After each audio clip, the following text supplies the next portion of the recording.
بسم اللہ الرحمن الرحیم۔ السلام علیکم۔ یونانی فلاسفر سقراط کا نہ ہی کوئی باقاعدہ شاگرد تھا اور نہ ہی اس کی لکھی ہوئی کوئی دستاویز آج موجود ہے، مگر پھر بھی مغربی فلسفی اور اخلاقی فلسفے کا بانی اسے ہی کہا جاتا ہے۔ جب سقراط نے زہر کا جام پیا تھا تو اس کا ایک قریبی ساتھی جو خود کو سقراط کا اکلوتا شاگرد کہتا تھا، اس کا نام افلاطون تھا۔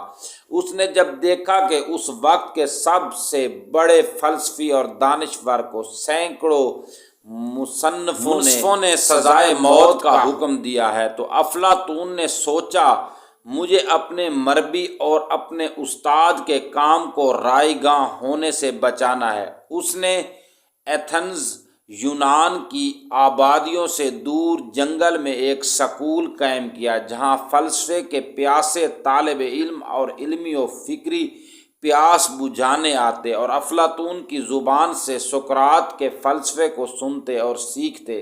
اس دور میں مقتدرہ نے سقراط کو متنازع بنا کر مار دیا تھا، لہٰذا مقتدرہ کے خوف سے کوئی بھی سقراط کا نام سر عام نہ لیتا تھا۔ افلاطون نے بھی مستقبل میں اپنے سکول کو کسی بھی قسم کی پریشانی اور رکاوٹ سے بچانے کے لیے سکول کا نام یونانی ہیرو اکادیموس کے نام پر رکھ دیا۔ قبل از مسیح کے زمانے کا لفظ اکادمیہ بنتے سنورتے آج پوری دنیا میں رائج ہے۔ آج دنیا بھر میں کوئی بھی ایسا ادارہ جو اعلیٰ معیاری عصری تعلیم یا دیگر فنی تعلیم سکھانے کا بندوبست کرتا ہے، اسے اکادمی یا اکیڈمی کے نام سے پکارا جاتا ہے۔ جس کی شخصیت اور جس کے نام کو دبانے اور مٹانے کی کوشش کی گئی، وہی شخص اور اس کا فلسفہ آج پورے تمطراق سے ساری دنیا میں معروف و مقبول ہے۔ کہتے ہیں کہ جب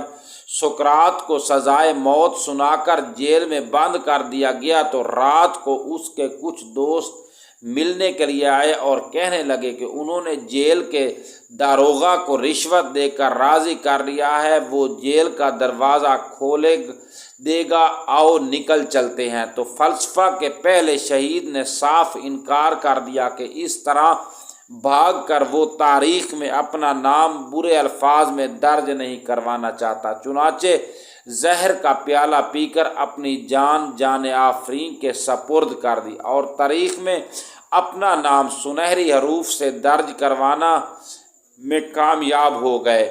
قارئین کرام، تاریخ میں نام درج کروانے کے لیے بہت بڑا دل چاہیے۔ سقراط نے زہر کا پیالہ پی کر رہتی دنیا تک اپنا نام امر کر لیا۔ اس کی اسی جرات کو آج بھی ساری دنیا سلام پیش کرتی ہے۔